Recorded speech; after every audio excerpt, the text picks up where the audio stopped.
Bonjour à toutes et à tous, bienvenue dans cette nouvelle vidéo du Salon des Arcanes pour découvrir le Anima Mundi Tarot. Et je suis très heureux de vous faire cette vidéo parce que il se trouve que le Anima Mundi Tarot de Megan Wireweden, peut-être voilà, petit disclaimer sur la prononciation. Le Anima Mundi Tarot fait partie des tout premiers jeux à avoir rejoint la boutique qui s'appelait à l'époque Roi de Coupe, à l'ouverture. Voilà, à l'ouverture de la boutique, le 22 août 2021, il y avait 10 articles en ligne, je crois, dont le Anima Mundi et le Nocturna Oracle de la même créatrice. Et le Anima Mundi, c'est le premier jeu que le Salon des Arcanes, enfin à l'époque Roi de Coupe, a vendu à Fabienne Larnicole, qui passera peut-être par là. Fabienne, qui est la créatrice et l'animatrice du podcast Le Magicien, que j'ai reçu aussi en interview dans le podcast, dans un épisode de podcast Salon des Arcanes, qui a créé et organisé pendant de nombreuses années le Tarot Festival. Elle dirige aussi une école en ligne de formation autour du tarot, etc. Enfin voilà, Fabienne qu'on ne présente plus, qui a été ma toute première cliente. Et donc le Anima Mundi, il arrive dans une boîte en dur en deux parties avec encoche. La boîte contient un petit livret. Voilà, pour chaque carte, on a un petit paragraphe, quelques mots-clés à l'endroit, quelques mots-clés à l'envers. Voilà, classique, simple, efficace, des modèles de tirage aussi en introduction. C'est top. Franchement, c'est la qualité classique, standard, comme on aime, d'un jeu indépendant et auto-édité. Et au niveau des cartes, c'est assez amusant, je ne m'attendais pas à ça. On est sur une finition un petit peu linen, où je crois qu'en anglais, ils appellent ça air cushion, donc genre coussin d'air. Vous voyez ce côté un petit peu pigmenté, qui n'est pas exactement du linen tressé, mais qui s'y apparente. Voilà, donc on a quand même un petit côté texturé, tant à l'image, au toucher, non, pas vraiment. Le toucher, pas vraiment, parce qu'on a quand même une finition satinée qui lisse un petit peu le toucher.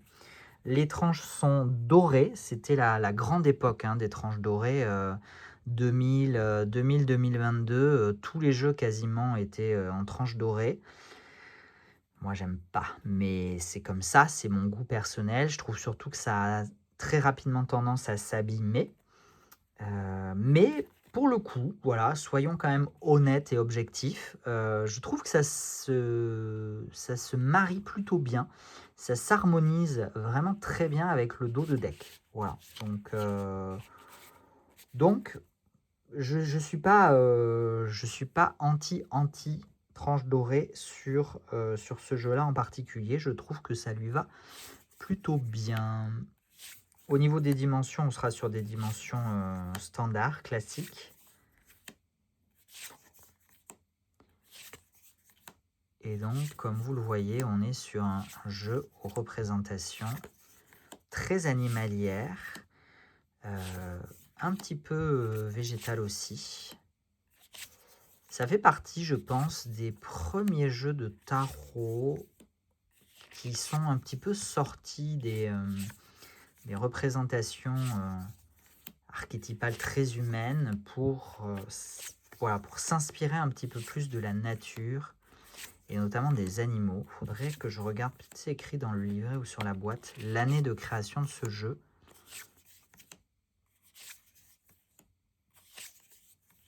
Système Rider-Waite-Smith, classique, mais complètement revisité.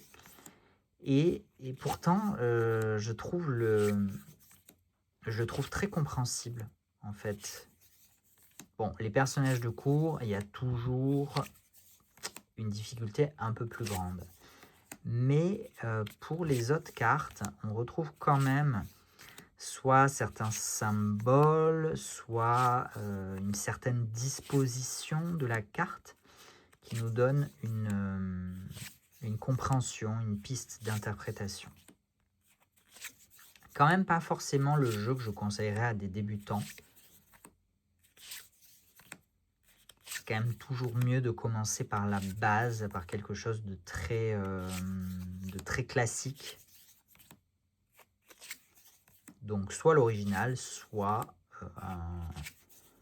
un jeu qui reproduit très fidèlement l'original.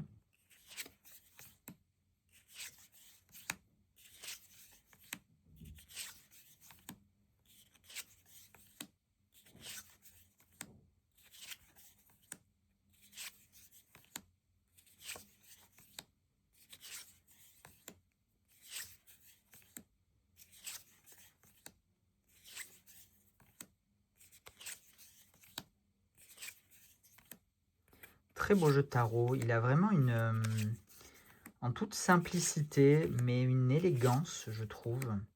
On finit avec un roi de coupe. Si ça, c'est pas un beau clin d'œil par rapport à l'histoire que j'ai avec ce jeu.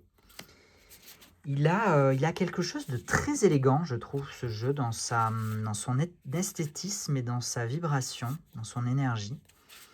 Quelque chose de très posé, vous voyez, genre... il est là, quoi. Il est là et il s'excuse pas d'être là. Il est, tout simplement. Il y a... je sais pas comment vous expliquer. C'est très particulier comme sensation. Mais en tout cas, il y a quelque chose de très aligné, je trouve, dans ce jeu. De très droit. Intéressant comme sensation, intéressant. Ouais, et quelque chose d'élégant. Il est presque noble. Et il y a un côté noble et raffiné dans ce jeu, je trouve, qui se dégage de son énergie. C'est ça, une noblesse et un raffinement. Une sensation que j'ai rarement eue avec un jeu de cartes, mais c'est intéressant. Voilà, j'en ai terminé, si ce n'est que j'avais dit que je voulais regarder la date de création du jeu. Si j'arrive à le trouver quelque part. Non, je ne l'ai pas là. Et je ne l'ai pas là non plus. Donc je peux pas vous dire. Mais en tout cas, ça fait plaisir de retrouver. Là, j'ai profité de recevoir un jeu un petit peu endommagé pour le prendre en jeu de présentation. De reconnecter avec, surtout en ce moment où il y a quand même beaucoup de mouvements, beaucoup de transformations au sein du Salon des Arcanes. En préparation aussi, pas que, mais du nouveau site à venir. Mais aussi beaucoup de transformations à travers les nouvelles propositions d'ateliers en présentiel, d'ateliers en visio, de consultations, de tirages, de soins énergétiques que moi, à titre personnel, je peux vous proposer aujourd'hui à travers l'entité Salon des Arcanes, mais c'est quand même du coup un peu plus moi personnellement qui m'engage là-dedans. Et le nouveau site qui va vraiment, je pense, venir transformer assez radicalement, même si on garde la même base, hein, bien évidemment, transformer assez radicalement l'entité, l'énergie et la vitrine Salon des Arcanes, et renouer avec le tout premier jeu, ou un des tout premiers jeux, et je trouve que c'est un joli symbole, comme s'il y avait une page qui se tourne, voilà, un premier cercle qui se termine, là, la boucle est bouclée, et on peut attaquer un nouveau chapitre. Voilà. À suivre, en tout cas. Intéressant comme ressenti et réflexion que j'ai plaisir à vous partager. Merci à vous si vous êtes encore là à m'écouter. Je vous souhaite le meilleur, prenez soin de vous et on se retrouve très bientôt pour de nouvelles vidéos. Ciao, ciao.